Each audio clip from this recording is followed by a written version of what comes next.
8. Give brief precise answers to each of the following. A. What are meant by public and private addresses in NAT? Answer. A public IP is used on the interface of a NAT box/router that connects to the Internet. Private, non-routable, IPs are assigned to computers and interfaces on the other side of the NAT box/router. B. What is the purpose of a DHCP lease? Answer. DHCP manages a finite pool of IP addresses that it assigns on demand. By leasing addresses for a specific time period only, it is able to reclaim addresses of hosts that do not renew their lease. C. What two types of messages are sent by ICMP? Answer. Messages that report errors, such as time exceeded or destination unreachable, and messages that request/provide information, such as echo request/reply, i.e., ping packets.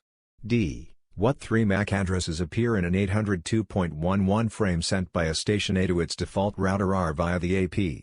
Answer. A1 equals MAC AP, A2 equals MAC A, A3 equals MAC R. E. How does DCP compute the retransmission timeout? Answer. It uses the mean and variance of RTT, round-trip time, estimates. F. Explain TCP second ACK numbers. Answer. Sec_num is num of first byte sent in a TCP segment, ACK is num of next byte expected from receiver. Sec numbers and ACK numbers are used to detect lost segments, to be retransmitted, and to put segments in order. G. What is the significance of the first half of an Ethernet address? Answer. It identifies the vendor of the network interface card. H. What bits in an Ethernet address indicate that it is a global unicast address? Answer. The last two bits in the MSB, most significant byte. I. Indicate one use of VLAN switches. Answer. Managers can use them to configure switch ports to be on different broadcast domains. J. What algorithm is used to prevent looping of broadcast packets on an Ethernet? Answer. The DST, Distributed Spanning Tree, algorithm. K. How does a receiver know that it is the target of an ARP broadcast? Answer. By using the target IP address field in the ARP message.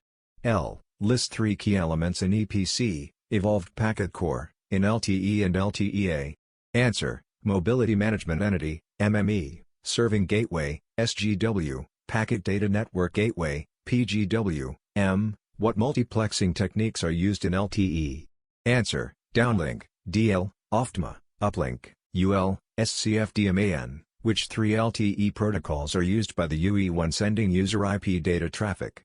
Answer. PDCP, RLC and MAC. O. What are NAS, non-access stratum, protocols in LTE? Answer. They are above the RRC layer in the UE and handle signaling, control, messages between the UE and MME. P. Give three features in 5G NR. Answer. More capacity, higher data rates, and use of millimeter waves.